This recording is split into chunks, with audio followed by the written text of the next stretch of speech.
आगे क्या उम्मीद करें पुलिस प्रशासन से कि वो इसके अंदर सही इन्वेस्टिगेशन करेगा।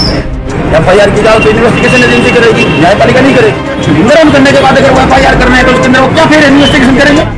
कैसे विश्वास करने पे पुलिस के ऊपर, जबकि इतने दिनों में तो पता नहीं कितने सबूत मिटा दिए गए होंगे। बिल्कुल, ये तो आंशिक जीत है। एक मैसेज देना चाहते हैं जनता को, हम उनके लिए लड़ाई लड़ रहे हैं हम कि हमने आंदोलन करके जनता के लिए अच्छा काम किया है। हमने पहले भी जनता के लिए अच्छा काम किया था, अभी भी करें और भविष्य में भी करेंगे। सुभाष मेहरा के इंसाफ की 6 मांग में से एक मांग पूरी हुई, यानी कि FIR दर्ज हो गई है। अखरोटा थाने में 751/2022 नंबर की FIR जो अभी मेरे हाथ में है। मैं सहयोगी वकील को बोलूँगा थोड़ा सा ये दिखा दें एक बार। ये वो पहली इम्पोर्टेंट इनकी मांग थी कि FIR दर्ज होनी चाहिए। उसके अलावा 5 मांग और थी कि मृतक सुभाष मेहरा की हत्या की CBI जांच हो, जज को APO करो, सुभाष मेहरा के फोन की सिम जब्त हो, इस तरह से मृतक कर्मचारी आश्रित की नौकरी लगे और उसको मुआवजा दिलाया जाए। लेकिन आज राजस्थान न्याय कर्मचारी संघ के बैनर चले, 25 दिन से धरना इनका चल रहा था। जयपुर बंद था 25 दिन से और पिछले 13 दिनों से राजस्थान की तमाम अधीनस्थ न्यायालयों का काम बंद था। हम जानेंगे, हमारे साथ संघर्ष समिति के अध्यक्ष योगेश मेहर अभी मौजूद हैं इस समय और करीब 4 दिन से ये दौरे पे चल रहे थे। तो आज इनसे मेरी मुलाकात हुई, इनसे बात करेंगे कि आगे अब इनको क्या करना चाहिए, कब ये काम पे लौटेंगे, क्योंकि एक FIR दर्ज हो गई और आगे इनकी क्या रणनीति है। और क्योंकि जनता वाकई पहले भी परेशान थी, आज भी परेशान है और अगर इस तरह से इनका काम बंद रहा तो जनता फिर भी और भी ज़्यादा परेशान होगी। योगेश मेहर से FIR दर्ज हो गई है, काम पे कब जाओगे? देखिए शर्मा जी, अभी तो FIR दर्ज हुई है। हमारी जो 6 मांगे थी, 6 में से सिर्फ एक पूरी हुई है। FIR दर्ज करने से सब कुछ नहीं हो जाएगा और ये बड़ी विडंबना है इस न्यायपालिका के कर्मचारियों की। एक कर्मचारी की हमारी हत्या कर दी जाती है और उसको FIR दर्ज कराने के लिए 25 दिन तक धरने पर बैठना पड़ रहा है। तो हम आगे क्या उम्मीद करें इस पुलिस प्रशासन से कि वो इसके अंदर सही इन्वेस्टिगेशन करेगा, क्योंकि हमें बिल्कुल विश्वास नहीं है पुलिस प्रशासन पे। मैं माननीय चीफ साहब का धन्यवाद अदा करता हूं जिनकी वजह से ये FIR तो दर्ज हुई है। लेकिन अब हमारी अगली मांग ये है जो हम पहले से करते आ रहे हैं, इसकी CBI जांच हो, क्योंकि CBI एक स्वतंत्र एजेंसी है। मेरी बात सुनो, आपको न्यायपालिका पे भरोसा तो है ना? हमें न्यायपालिका पे पहले भी भरोसा था, आज भी FIR की जाँच कौन करता है? FIR की जांच तो इन्वेस्टिगेशन एजेंसी करेगी, न्यायपालिका नहीं करेगी। तो एजेंसी जब करेगी तो उस पर थोड़ा सा आपको भरोसा नहीं है कि इन्वेस्टिगेशन एजेंसी पे? देखिए, आज 24 दिन बाद में जब FIR होती है, कमिश्नर साहब हमारे को 5 दिन तक इधर उधर घुमाते हैं और उसके बाद प्रेशर आता है कोर्ट प्रशासन से माननीय चीफ साहब के द्वारा, तब वो FIR करते हैं। इतने निगरान करने के बाद अगर वो FIR करना है तो उसके अंदर वो क्या फिर इन्वेस्टिगेशन करेंगे? कैसे विश्वास करने इस पे पुलिस के ऊपर?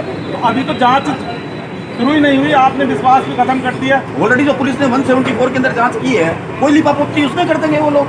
उसके अंदर मेन चीज़ वो ला ही नहीं रहे हैं। जो हम कह रहे हैं कि हमारा जो साथी कर्मचारी है उसकी हत्या हुई है, उसके दोनों हाथ कटे हुए थे, उसके पेट की आंतड़ियाँ मार रही हुई हैं, वो जला हुआ है। ऐसी संदिग्ध परिस्थितियों को उन्होंने 174 के अंदर कैसे जाँच में पूरा मान लिया? उसको हत्या का मामला क्यों नहीं माना? और ये 25 दिन एजुकेशन होने के बाद में उन्होंने FIR क्योंकि 302 में ये काम वो पहले क्यों नहीं कर सकते थे? तो हम उनमें विश्वास किस आधार पर कर लें? कहीं ना कहीं होकर पुलिस पे भरोसा बिल्कुल भी नहीं है, क्योंकि 174 की जो जांच की थी उसमें लीपापोती करके पुलिस द्वारा मर्ग रिपोर्ट की जांच बना के और पेश करने का था। और इसके अलावा अब इनका यही कहना है कि अब तक जो आत्महत्या का मामले की जांच कर रहे थे, अब हत्या की FIR दर्ज कैसे हो गई? तो पुलिस पे भी एक बहुत बड़ा सवाल या निशान है। तो आगे अब आप क्या करोगे? क्योंकि FIR हो गई, आपको मेरे हिसाब से काम पे लौट जाना चाहिए। मैं आपकी बात से सहमत बिल्कुल भी नहीं हूँ, क्योंकि जिस मुद्दे को लेकर के हम लोग इस मंच पे आए थे उसमें से सिर्फ FIR हुई है और वो भी आज 24 दिन बाद में, जबकि इतने दिनों में तो पता नहीं कितने सबूत मिटा दिए गए होंगे। तो इतने बड़े अधिकारी के खिलाफ ये मामला है। और जहाँ तक बात है कल जाने का, तो मैं ये कहता हूँ आपको, अभी जाने का कोई प्रश्न पैदा नहीं होता। आज भी हमारी बात हुई है कमेटी से, हमने उनको स्पष्ट कह दिया जब तक चीफ साहब के साथ हमारी दोबारा मुलाकात नहीं होती है और सब बातों के ऊपर सहमति नहीं मिलती है, तब तक हम वापस आने की सोच भी नहीं सकते। ये हमारे उस न्यायिक कर्मचारी जो हमारे बीच में नहीं रहा, उसके परिवार के साथ अन्याय होगा। तो यानी आपका ये कहना है कि जो 6 मांग जब तक पूरी नहीं हो जाएंगी तब तक आप काम पे नहीं लौटोगे और धरना जारी रखोगे? देखिए, ये सत्याग्रह है हमारा, और सत्याग्रह तभी संपूर्ण होता है जब आप उस सत्याग्रह के लिए जिस उद्देश्य की पूर्ति के लिए आप जो हमारा मोटिव है, जब तक वो पूरा नहीं होगा तब तक हम वापस आने के बारे में नहीं सोच सकते। ऐसा भी तो हो सकता है ना महर्षि कि आपकी एक मांग पूरी हो गई, आगे की जो 5 मांग है वो भी पूरी हो जाएंगी। बिल्कुल, हमें भरोसा है होगी, हमारी जनता पे भरोसा है, हमारी नई जनता पे भरोसा है।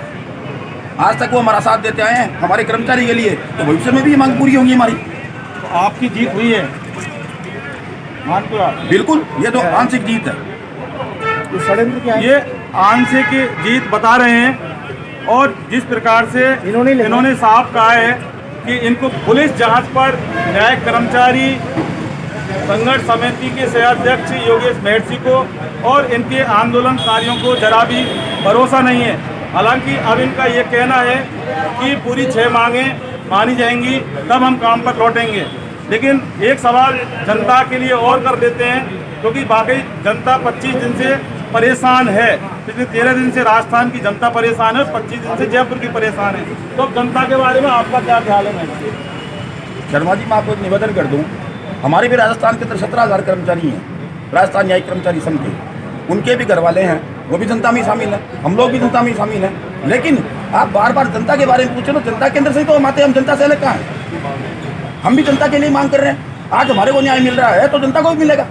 भविष्य में आइंदा ये ध्यान रखा जाएगा कि कोई भी काम जो हो रहा है, आज 25 दिन बाद FIR हो रही है तो हम जनता के लिए काम कर रहे हैं, तुरंत उनकी आम आदमी की FIR तुरंत हो। एक मैसेज देना चाहते हैं जनता को, हम उनके लिए लड़ाई लड़ रहे हैं। हम आज मेरा जो आम कर्मचारी गया है हमारे बीच में से, वो भी एक जनता का ही प्रतिनिधि था।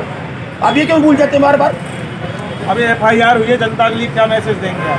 बिल्कुल, जनता के लिए अच्छा मैसेज है हमारे लिए कि हमने आंदोलन करके जनता के लिए अच्छा काम किया है। हमने पहले भी जनता के लिए अच्छा काम किया था, अभी भी कर रहे हैं और भविष्य में भी करेंगे।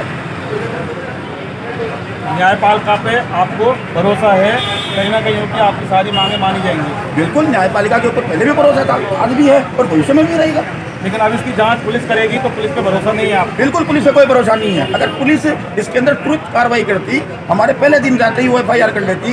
जब हमारा मृतक कर्मचारी है जो दुनिया में नहीं रहा, उसकी माँ, बूढ़ी माँ, उनके घर में कोई उनको खिलाने पिलाने वाला नहीं है, वो रोने गए थे उनके पास में, तब उनको भगा दिया डरा करके। तब हम लोगों को मैदान में उतरना पड़ा, क्योंकि हम भी उसी परिवार के सदस्य हैं। आज मेरा प्रत्येक न्यायिक कर्मचारी हमारा परिवार का सदस्य है और उसके लिए हमारा कर्तव्य बनता है कि उसकी हर संभव मदद करें। अब जांच किसको करनी चाहिए इस FIR की? जांच इसके अंदर हम इससे नीचे नहीं आएंगे। CBI से पहले इसकी जांच की मांग हम नहीं कर रहे हैं। पहले भी हमारी CBI की जांच की मांग थी और अभी भी हमारी CBI की जांच की मांग है। खैर, FIR दर्ज होने के बाद कहीं ना कहीं होके ये तो जनता को मैसेज दिया है कि इन्होंने जनता के लिए काम किया। और रही दूसरी बात, पुलिस इस FIR के ऊपर जांच करेगी, उसके ऊपर बिल्कुल भी इनको जरा भी भरोसा नहीं है। आंदोलन 25 दिन से चल रहा है, हालांकि एक मांग इनकी पूरी मान ली गई है और भविष्य में ये जनता को आश्वस्त करते हैं कि इन्होंने जनता के लिए ही काम किया है। और अब ये चाहते हैं कि इस FIR की जांच CBI करे और इसके अलावा फिर 4 मांग इनकी पूरी हों, तब ही कोई बात बन पाएगी। हालांकि चीफ जस्टिस ऑफ राजस्थान से भी इनका दोबारा से मिलने का है। अब क्या निर्णय निकलेगा ये आगे आने वाला वक्त ही बताएगा। सहयोगी मतीश पारी के साथ इन्वेस्टिगेशन मीडिया के लिए मैं जितेंद्र शर्मा।